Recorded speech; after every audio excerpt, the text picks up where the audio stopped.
요한복음 4장 생수를 주시는 분, 경계를 넘어오시는 예수님. 전체 구조 1부 1절에서 6절 수가 우물로 가시는 예수님. 2부 7절에서 26절 사마리아 여인과의 대화. 3부 27절에서 42절 제자들의 귀환과 여인의 증언. 4부 43절에서 54절 왕의 신하의 아들 치유. 두 번째 표적. 4장은 요한복음에서 가장 긴 대화 장면을 담고 있습니다. 3장의 니고데모와의 대화가 의도적으로 대조됩니다. 니고데모는 유대인, 남성, 바리새인, 이스라엘의 선생, 밤에 왔습니다. 사마리아 여인은 이방 혼혈인 여성, 종교적 아웃사이더, 한낮에 만났습니다. 요한은 이 두 대화를 나란히 놓음으로써 선언합니다. 예수님이 찾아오시는 대상에는 경계가 없습니다. 1절에서 6절 수가 우물로 피곤하여 우물 곁에 앉으시니라. 왜 사마리아를 통과하셨는가? 사마리아를 통과하여야 하겠는지라. 당시 유대인은 사마리아를 통과하지 않았습니다. 갈릴리에서 유대로 갈 때 요단강을 건너 사마리아를 우회하는 것이 일반적이었습니다. 그러나 예수님은 통과하여야 하겠다, 에데이라고 하십니다.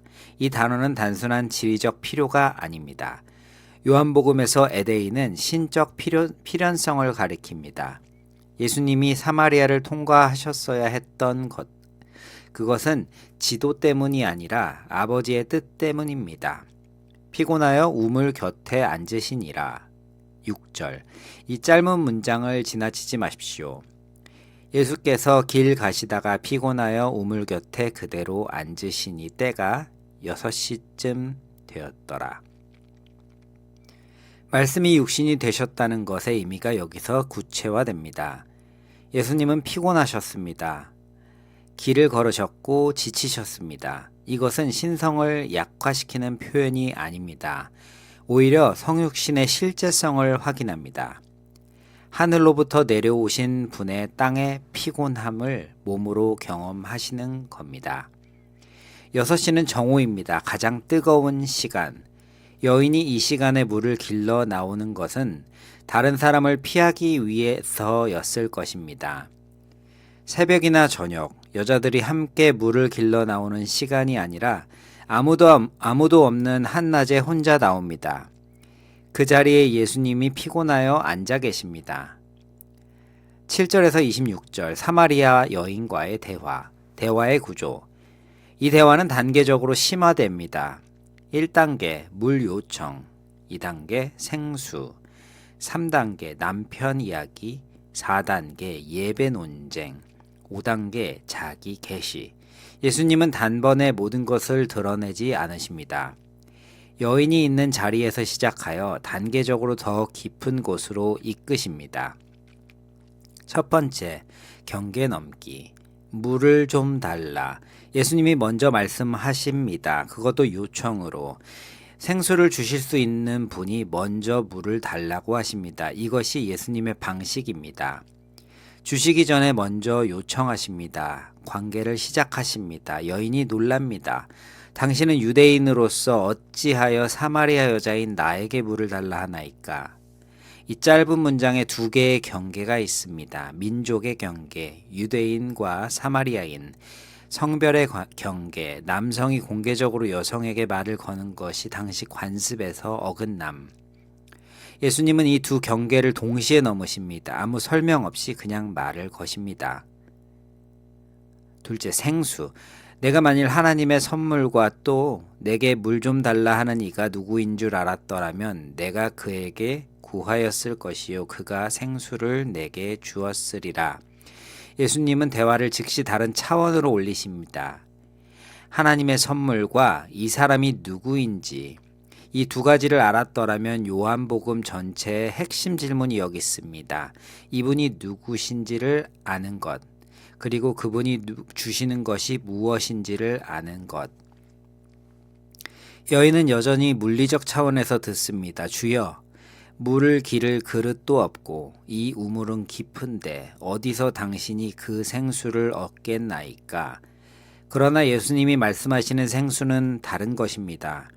내가 주는 물을 마시는 자는 영원히 목마르지 아니하리니 내가 주는 물은 그 속에서 영생하도록 솟아나는 샘물이 되리라. 솟아나는 할로메누 는 역동적인 단어입니다. 고여있는 물이 아닙니다. 안에서 계속 솟구쳐 오르는 샘. 예수님이 주시는 것은 외부에서 공급받아야 하는 것이 아니라 내부에서 끊임없이 솟아나는 것입니다. 이것은 에스겔서 47장의 성전에서부터 흘러나오는 강물, 스가랴서 14장 8절에 예루살렘에서 흘러나오는 생수와 연결됩니다. 메시아 시대의 약속이 예수님 안에서 성취됩니다. 여인이 말합니다. 주여, 그런 물을 내게 주사 목마르지도 않고 또 여기 물길러 오지도 않게 하옵소서. 아직 완전히 이해하지 못했지만 그녀는 원하고 있습니다. 이것이 시작입니다. 남편을 불러오라. 16절에서 18절. 대화가 갑자기 전환됩니다. 가서 내 남편을 불러오라. 예수님은 갑자기 화제를 바꾸십니다. 여인이 요청했으니 생수를 주시면 될 텐데 왜 남편 이야기를 꺼내십니까? 여인은 대답합니다. 나는 남편이 없나이다. 예수님, 내가 남편이 없다는 말이 옳도다. 너에게 남편 5이 있었고 지금 있는 자도 내 남편이 아니니 내 말이 참되도다. 예수님은 여인의 삶을 알고 계십니다. 이것은 니고데모에게 빌립이 너를 부르기 전에 내가 너를 보았다 48절 1장 48절에 하신 것과 평행합니다. 예수님은 먼저 보고 계셨습니다. 그런데 예수님이 이것을 꺼내신 이유가 중요합니다. 정죄하려는 것이 아닙니다. 여인이 생수를 받으려면 자신의 실제 상태와 직면하여야 합니다. 목마름의 원인을 알아야 합니다. 5번의 결혼과 지금 관계, 이것은 채워지지 않는 갈증의 역사입니다. 예수님은 그 갈증의 근원을 건드리십니다. 여인이 5 남편을 가졌다는 것은 일부 학자들은 사마리아의 역사와 연결합니다. 열왕기하 17장에서 아수르가 5 민족을 사마리아에게 이주시켰고 그들이 각각 자기 신들을 가져왔습니다. 그러나 이 해석을 강요할 필요는 없습니다. 개인적 차원에서도 충분히 의미 있습니다. 이 여인은 관계에서 반복적으로 채워지지 않는 갈등을 경험했습니다. 예수님은 그 가장 깊은 목마름을 아십니다. 19절에서 24절 예배 논쟁. 어디서가 아니라 어떻게. 여인이 화제를 돌립니다. 주여, 내가 보니 선지자로소이다. 그리고 즉시 종교적 논쟁으로 넘어갑니다. 우리 조상들은 이 산에서 예배하였는데 당신들은 예루살렘에서 예배하여야 한다고 하더이다. 이것은 단순히 주제를 피하려는 것일 수도 있습니다. 그러나 동시에 자신이 오래 품어온 진짜 질문이기도 합니다. 유대인과 사마리아인 사이의 가장 깊은 신학적인 갈등. 어디서 예배해야 하는가? 예수님의 대답은 질문의 틀 자체를 바꾸십니다. 여자여, 내 말을 믿으라. 이 산에서도 말고 예루살렘에서도 말고 너희 아버지께 예배할 때가 이르리라. 예루살렘도 아니고 그리심산도 아닙니다. 장소의 문제가 아닙니다. 아버지께 참되게 예배하는 자들은 영과 진리로 예배할 때가 오나니 곧 이때라. 영과 진리로. 엔 푸뉴마티 카이 알레테이아. 이는 요한복음의 2 핵심 단어입니다. 영은 성령을 가리키고 진리는 예수님 자신을 가리킵니다.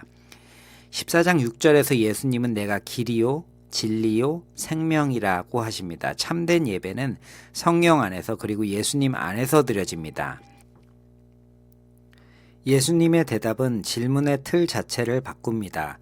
여자여, 내 말을 믿으라. 이 산에서도 말고 예루살렘에서도 말고 너희가 아버지께 예배할 때가 이르리라. 예루살렘도 아니고 그리심산도 아닙니다. 장소의 문제가 아닙니다. 아버지께 참되게 예배하는 자들은 영과 진리로 예배할 때가 오나니 곧 이때라. 영과 진리로. 엔 푸뉴마티 카이 알레테이아. 요한복음의 두 핵심 단어입니다. 영은 성령을 가리키고 진리는 예수님 자신을 가리킵니다. 14장 6절에서 예수님은 내가 길이요 진리요 생명이라고 하십니다. 참된 예배는 성령 안에서 그리고 예수님 안에서 드려집니다. 장소의 문제가 아니라 중보자의 문제입니다. 하나님은 영이시니 예배하는 자가 영과 진리로 예배할지니라. 하나님은 영이십니다. 특정 장소에 묶여 계시지 않습니다. 성전 건물이 예수님의 몸을 대체한다고 한 2장의 선언이 여기서 다시 울립니다. 25절에서 26절 자기 계시 내가 그라. 여인이 말합니다. 메시아 곧 그리스도라 하는 이가 오실 줄을 내가 아노니 그가 오시면 모든 것을 우리에게 알려주리라. 그러자 예수님이 말씀하십니다. 내가 말하는 내가 그라. 에고 에이미. 이는 요한복음에서 예수님이 자신의 정체를 가장 직접적으로 선언하신 첫 번째 순간입니다. 3장에서 니고데모에게는 이렇게 말씀하지 않으셨습니다. 종교적 엘리트가 아니라 사마리아 여인에게 먼저 내가 메시아다 라고 말씀하십니다. 에고에이미는 단순히 내가 그다라는 말 이상입니다. 이것은 출애굽기 3장 14절에서 하나님이 모세에게 자신의 이름을 알려주실 때 쓰신 표현입니다. 나는 스스로 있는 자, I am 입니다. 요한복음에서 예수님은 이 표현을 반복적으로 사용하십니다.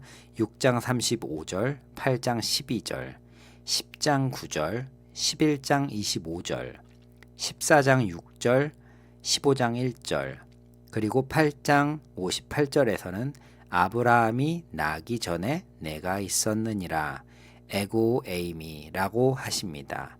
이 선언은 신성의 주장입니다. 27절에서 42절 제자들의 귀환과 여인의 증언.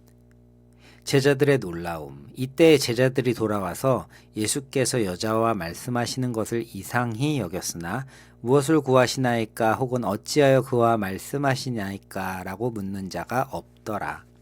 제자들은 놀랐지만 묻지 않았습니다. 이것은 당시 문화적 경계를 예수님이 얼마나 파격적으로 넘으셨는지를 보여줍니다. 여인의 증언과 전도. 여인이 물동이를 버려두고 동네로 들어갑니다. 물동이를 버려두었습니다. 물을 길러 왔던 사람이 물동이를 버려두고 갑니다. 이것은 작은 디테일이지만 중요합니다. 그녀는 더 이상 그 물을 필요로 하지 않습니다. 생수를 만났기 때문입니다. 그녀가 말합니다. 내가 행한 모든 일을 내가 말한 사람을 와서 보라. 이는 그리스도가 아니냐. 이것을 주목하십시오. 그녀의 증언은 신학적 논증이 아닙니다. 내가 행한 모든 것을 내게 말한 사람, 자신의 삶을 알고 있는 분을 증언합니다. 가장 숨기고 싶었던 것을 아시는 분, 그분이 메시아일 수 있다고 말합니다. 그리고 사람들이 나옵니다. 한낮에 혼자 우물에 나왔던 여인이 이제 동네 사람들을 예수님께로 이끕니다. 31절에서 38절 예수님의 양식. 제자들이 음식을 권하자 예수님께서 말씀하십니다. 나에게는 너희가 알지 못하는 먹을 양식이 있느니라. 제자들은 물리적으로 이해합니다. 예수님이 말씀하시는 것은 나의 양식은 나를 보내신 이의 뜻을 행하며 그의 일을 온전히 이루는 이것이니라. 예수님의 양식은 아버지의 뜻을 행하는 것입니다. 피곤하여 우물가에 앉아 계셨던 분이 여인과의 대화를 마치시고는 이미 새 힘을 얻으신 것처럼 보입니다. 사명이 그분의 양식입니다. 그리고 추수의 비유가 이어집니다. 35절 38절 씨 뿌리는 자와 거두는 자가 함께 기뻐할 것입니다. 사마리아 여인이 뿌린 씨가 이제 거두어지고 있습니다. 39장에서 42절 우리가 친히 듣고 알았노라. 많은 사마리아인들이 여인의 말을 듣고 예수님을 믿었습니다. 그리고 예수께 이틀을 머물러 달라고 청합니다. 예수님이 머무십니다. 이틀 후 그들이 여인에게 말합니다. 이제 우리가 믿는 것은 내 말로 인함이 아니니 이는 우리가 친히 듣고 그가 참으로 세상의 구주이신 줄을 알았음이라. 세상의 구주, 호 소테르 투 코스모. 이것이 사마리아인들의 고백입니다. 유대인들이 아닙니다. 사마리아인들이 먼저 예수님을 세상의 구주라고 고백합니다. 이것은 3장 16절에 하나님이 세상을 이처럼 사랑하사와 직접 연결됩니다. 구원은 유대인의 경계 안에 머물러 있지 않습니다. 4장 43절에서 54절 왕의 신하의 아들 두 번째 표적. 대조와 연결. 가나로 돌아오신 예수님께 왕의 신하가 옵니다. 아들이 죽어가고 있습니다. 그가 요청합니다. 내 아들이 죽기 전에 내려오소서. 예수님의 반응이 날카롭습니다. 너희는 표적과 기사를 보지 못하면 도무지 믿지 하리라. 이것은 2장 23절에서 25절의 주제로 돌아옵니다. 표적을 보고 믿는 믿음의 한계. 그러나 예수님은 거절하지 않으십니다. 말씀하십니다. 가라. 내 아들이 살아있다. 신하가 그 말씀을 믿고 갑니다. 4장 50절. 가는 길에 종들을 만나 아들이 살았다는 소식을 듣습니다. 11시 즉 오후 5시에 열이 떨어졌습니다. 예수님이 살아있다고 말씀하신 그 시각입니다. 이 표적의 핵심은 거리입니다. 예수님은 현장에 가지 않으셨습니다. 말씀으로 치유하셨습니다. 그리고 신하는 말씀을 듣고 믿었습니다. 표적을 먼저 보고 믿은 것이 아닙니다. 말씀을 먼저 믿고 그 믿음이 확인되었습니다. 이것이 4장이 제시하는 성숙한 믿음의 방향입니다. 요한복음 2장 11절의 첫 번째 표적과 4장 54절의 두 번째 표적은 둘 다 가나에서 일어났습니다. 요한은 의도적으로 이 두 표적을 갈릴리 사역의 틀로 묶습니다. 그리고 두 번째 표적은 첫 번째보다 더 멀리 나아갑니다. 물질적 거리를 넘어 말씀으로 역사하심. 4장 전체를 꿰뚫는 신학적 흐름. 4장에는 세 가지 경계 넘기가 있습니다. 첫째, 민족의 경계, 유대인이 사마리아인에게. 둘째, 성별의 경계, 남성이 여성에게. 셋째, 종교적 경계, 유대 교회 성전 중심 예배를 넘어 영과 진리의 예배로. 그리고 이 모든 경계 넘기의 중심에 생수가 있습니다. 예수님이 주시는 생수는 어떤 민족, 어떤 성별, 어떤 종교적 배경의 사람에게도 동일하게 솟아납니다. 그 생수를 받는 조건은 자격이 아니라 갈증입니다. 자신이 목마르다는 것을 아는 자, 그리고 예수님이 누구이신지를 알게 된 자가 받습니다. 사마리아의 여인은 신학적 훈련이 없었습니다. 도덕적으로 흠이 없는 삶을 살지도 않았습니다. 그러나 예수님이 자신의 삶을 알고 계신다는 것을 경험했고 그분이 메시아라는 것을 알았습니다. 그것으로 충분했습니다. 그녀는 물동이를 버리고 증인이 되었습니다.